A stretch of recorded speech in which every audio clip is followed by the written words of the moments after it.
Hi 10th standard students, welcome to my board teaching channel. நம்ம வரிசையா find the slope, அதாவது points கொடுத்து slope கண்டுபிடிக்கிற சம் பார்த்துக்கிட்டு வர்றோம். இன்னைக்கு ஃப்ராக்ஷன்ல கொடுத்துருக்காங்க. எப்போதும் உங்களுக்கு நார்மலா பாயிண்ட்ஸ் கொடுத்துருவாங்க, இப்போ ஃப்ராக்ஷன்ல கொடுத்துருக்காங்க. அதே மாதிரி நீங்க given எப்பவும் போல எடுத்து எழுதிக்கோங்க பாயிண்ட்ஸை. இதுல ஃபர்ஸ்ட் பாயிண்ட்ல first number x1, second number y1. Second பாயிண்ட்ல first number x2, second number y2. Points கொடுத்து ஸ்லோப் கண்டுபிடிக்க formula y2 minus y1 by x2 minus x1. இப்போ இந்த ஃபார்முலால அந்தந்த நம்பர்ஸை அப்படியே எடுத்து அப்ளை பண்ணுங்க. y2 என்னது 3/7 மைனஸ் y1 என்னது 1/2 பை x2 என்னது 2/7. இப்போ கரெக்டாக நீங்கள் போடணும். ஃபார்முலாவில் உள்ள மைனஸ் போட்டுக்கோங்க. x1க்கும் அந்த நம்பருக்கும் மைனஸ் இருக்கு, அதாவது -1/3. இப்படி வந்துச்சுன்னா நீங்கள் இந்த -1/3 என்ன செய்யணும்னா ப்ராக்கெட்குள்ள போடணும். அடுத்த ஸ்டெப்ல இந்த மேலே உள்ள நம்பர்ஸ் அப்படியே எழுதிக்கோங்க. 3/7 மைனஸ் 1/2 பை 2/7 அப்படியே வச்சுக்கோங்க. இப்போ இந்த மைனஸையும் ப்ராக்கெட்குள்ள இருக்க மைனஸையும் மல்டிப்ளை பண்ணா உங்களுக்கு பிளஸ் சிம்பிள் கிடைக்கும். பிளஸ் 1/3. இப்போ ரொம்ப சிம்பிள் தான், ரொம்ப கன்ஃபியூஸ் ஆகாதீங்க.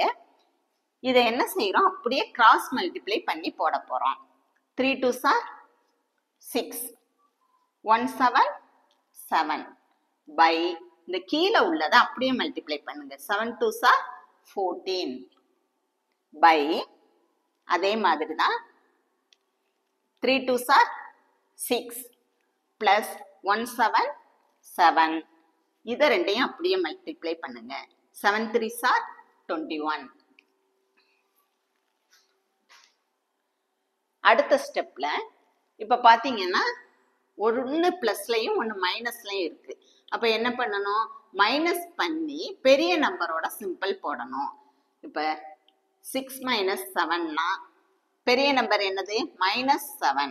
அப்ப என்ன ஆன்சர் வரும், -1 பை இந்த 14 அப்படியே போட்டுக்கோங்க. பை 6ஐயும் 7ஐயும் ஆட் பண்ணா என்ன கிடைக்கும், 13 பை 21. இப்ப என்ன பண்றீங்கன்னா இந்த 1 பை -1/14 அப்படியே எழுதிட்டு இது மல்டிப்ளை பண்ண போறீங்க. அப்படி மல்டிப்ளை பண்ணும்போது டிவிஷன்ல இருக்கிறது எப்படி மாறும் அப்படின்னு பார்த்தீங்கன்னா ரெசிப்ரோக்கலா மாறும், அதாவது தலைகீழ் பின்னமா மாறும். அப்ப 21 டினாமினேட்டரை மேல போடுங்க பை 13. இப்ப கேன்சல் பண்ணுங்க. 7 டேபிள்ல கேன்சல் பண்ணிருக்கேன். 2 7s are 14, 3 7s are 21. இப்ப இந்த இதை அப்படியே எடுத்து எழுதுங்க. -1 இன்ட்டு இங்க என்ன இருக்கு 3 பை 2 இன்ட்டு 13. இப்ப மைனஸையும் பிளஸையும் பெருக்குனா மைனஸ் தான் கிடைக்கும். இப்ப மைனஸ் சிம்பிள் போட்டு 1 3 is 3.